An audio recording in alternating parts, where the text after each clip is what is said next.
muna tayo ng konting program, no, or short program, since na this is our last year of partnership na ating pong mangrove planting for the benefit po ng mga baguhan nating mga kasama.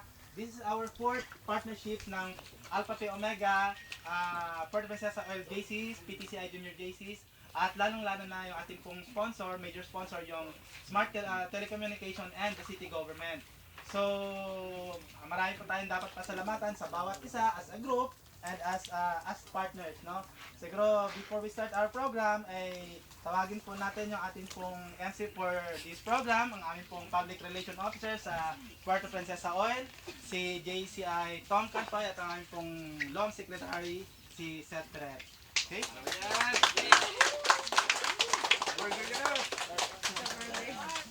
Mami, wala lang eskaldo. Dito lang, dito ka lang. Magandang umaga pa rin. Wala pang lunch eh.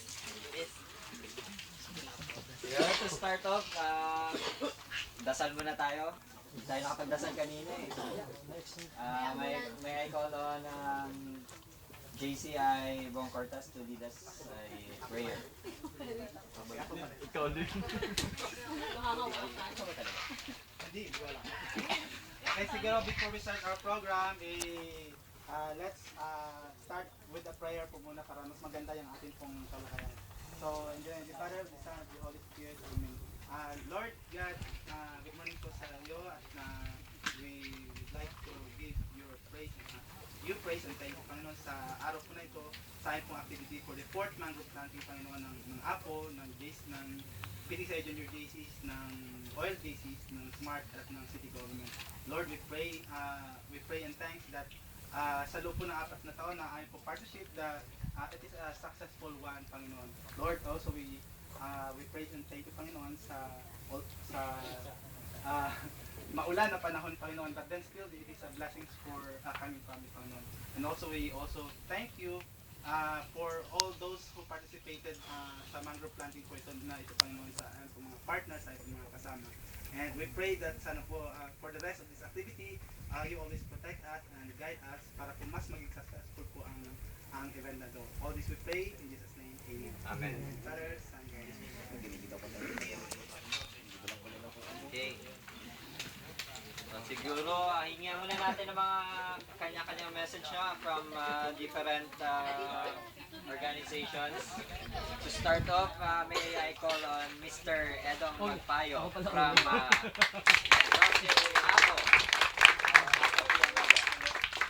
Magandang umaga po sa ating lahat. Sa ngalan po ng Kapatirang Alpha Phi Omega sa buong lalawigan ng Palawan, bagamat ito po ang kauna-unang pagkakataon na ako inyong nakasama sa ganitong aktibidades, naging malinaw na po sa akin ang lahat. Bagamat ito yung pagwawakas, sana hindi pa dito magwawakas ang lahat. May panibagong simula sana para sa pagpapalago ng ating bakawan dito sa lalawigan ng Palawan. Considering the fact that Palawan is a mangrove reserve area, pero marami pa rin nangyayaring mga illegal cutting of mangrove in different parts of the island of Palawan, particularly sa southern part of the province. So alam natin na ang 5,000 punla na inilatag natin dito sa baybay na ito ay magsisilbing ehemplo para sa ating lahat bilang tanda ng pagkakaisa, na maging tugon ito sa lumalalang usapin ng pagbabago ng klima, dahil alam natin na ang bakawan na hindi lamang ang trabaho niya ay sumala ng mga dumi sa baybay, maging tirahan ng mga iba't ibang species, kundi ito ay tinatawag din carbon sink ng mundo o yung baga ng ating daigdig.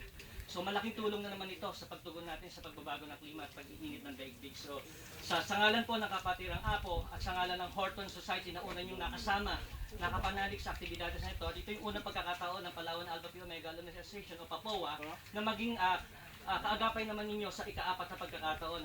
Bagamat hindi natin nakasama ang Horton, kami ang hihingi ng paumanhin, bagkas ang dala naman dito ay ang kabuang pangalan ng Alpha Phi Omega, regardless kung anong chapter yan, anong alumni association, pero kami dito ay iisang kapatiran na umaagapay sa layunin at mithiin ng kalipunan ng JCs dito sa buong lalawigan ng Palawan at sa tulong na din ng Smart Communication.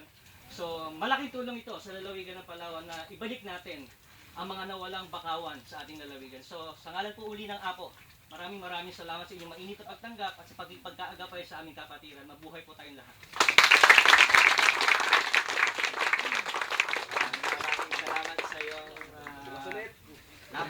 Walang mensahe kay Edong. Ngayon, tawagin naman siguro natin ang representative from PTCI Junior JCs, si Mr. Ano yan? Dan Monte Alegre. Hello po. Good morning lang. Dala lang. Dan sa gitna, dan sa gitna. Ano po, bilang kinatawa ng PTCI Junior JCs, hindi po nakarating yung aming president.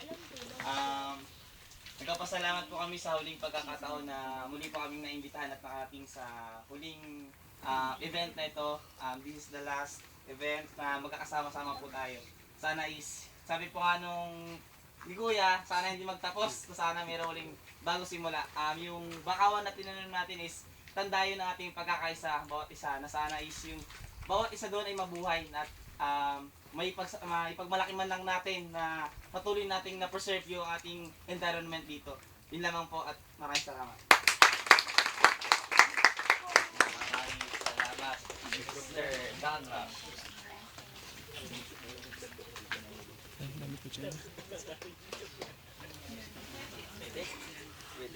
Gusto ko rin matawag na pakikilahok natin sa pagtatanim ng ating na mangrove at sabi nga ni Brad Edong kanina, actually si Brad Edong ay kasama rin natin sa Youth Community Service Club sa YCAC na talagang ever since yung college days namin ay nag-start kami sa mga ganitong gawain at isa lamang ito at maaaring na ipagpatuloy lamang namin.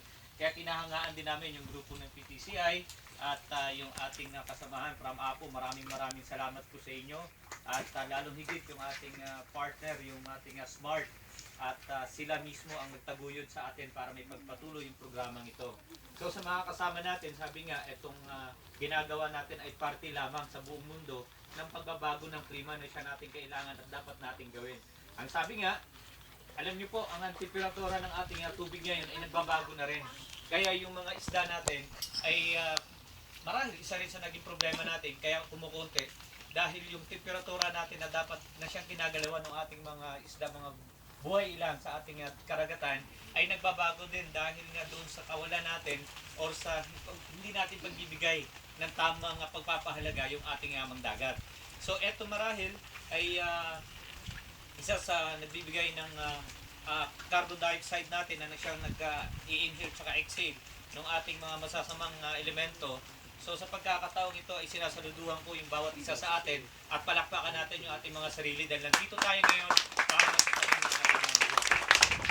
Pangalan po ng regional ng Palawan chapter ni Jeffrey Armidilla, sa ngalan po ng grupo ng OLJCs, kami po ay nagpapasalamat at sana, sabi nga ay pagpatuloy pa yung ganitong gawain. Sana hindi lamang ito yung kahuli-huli ng pagkakataon dahil sabi nga natin marami pa tayong dapat na i-fill up dun sa ating karagatan na siya magiging tahanan ng ating mga yamang dagat. So sa inyo pong lahat ay maraming salamat at mabuhay po at magandang tanghali po sa inyo.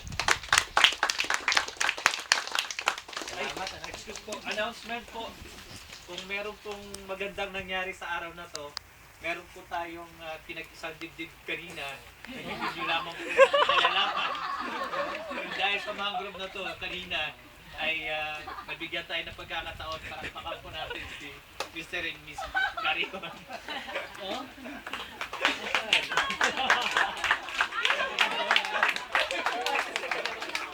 Sinabi ko talaga. Ay, document yan. Awag, isa ba rin doon?